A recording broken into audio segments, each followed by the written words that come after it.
come up with an eggplant BLT sandwich, or you can just make the eggplant bacon and then crumble it over your salad. And I find that it definitely satiates my cravings for bacon. So let's go ahead and show you how to make it, and you can give it a try for yourself and see what it does. But if you think about it, what is it that you love about bacon? It's probably the saltiness. The fat, of course. We're going to replace the not so great for you saturated animal fat with a good for you extra virgin olive oil, an organic extra virgin olive oil. Definitely a majorly amazing switch for your body. If we can go from that kind of fat that's in bacon to olive oil, very good move. And then the other taste that's predominant in bacon, of course, is the saltiness.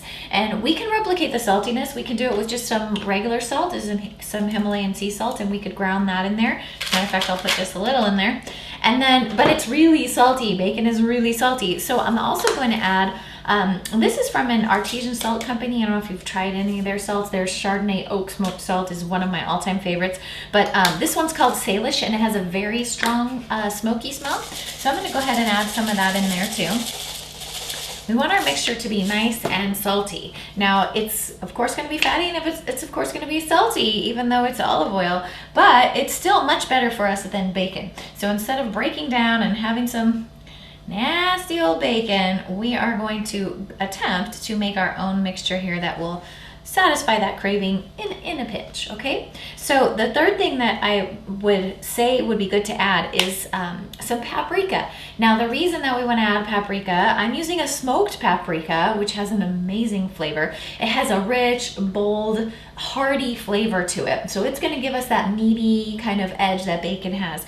This is also a smoked version, which I think has a better flavor. Well, depending on what you're using it for, but for this, smoked paprika is the way to go. The smoke brings, also a sense that it's been grilled or roasted, or however you're gonna cook up your bacon. So that's gonna be our the basis of the flavor. Now, of course, we need something to sustain that flavor, and we need something that's gonna get crispy. So we are going to use eggplant. We certainly can't mimic the cured, delicious, amazing bacons of artisan farmers around the world. Don't get me wrong. And when we're traveling to those places, or when we encounter those people, and we taste their craft and we enjoy it, that's awesome. But for our everyday diet, yeah, we don't want to be eating bacon every day. So if a craving comes along, let's try this dish out and see if it does the trick. Now you can see I'm taking the outside of the eggplant off, because we don't want purple bacon, we want red bacon. Okay, and then we're going to start peeling, and we want to start at the top. I cut the tip off so it's easy to get nice thicker thread. So we're going to push in a little bit, and you can see that's giving me a nice fat slice of eggplant. Now, if you have a mandolin, of course, feel free, just use a mandolin. I like the control that this slice, that using the vegetable peeler gives me. It also gives me widths of eggplant that are, about right. Okay, so now we have some nice, greasy, salty, smoky pieces of bacon.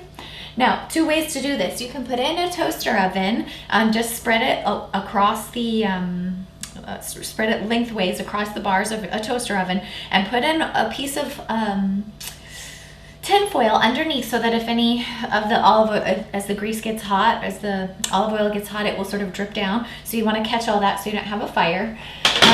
And that is one way of doing it. But since I have a dehydrator, I'm going to go ahead and dehydrate mine to a crispy crunch.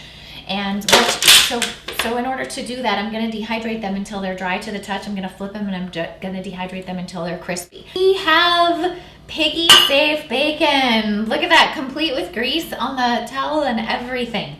So now it's just time for us to put it together and make a delicious BLT where no pigs have been harmed. It's time to have a bite of our piggy safe BLT. Let me see how it is.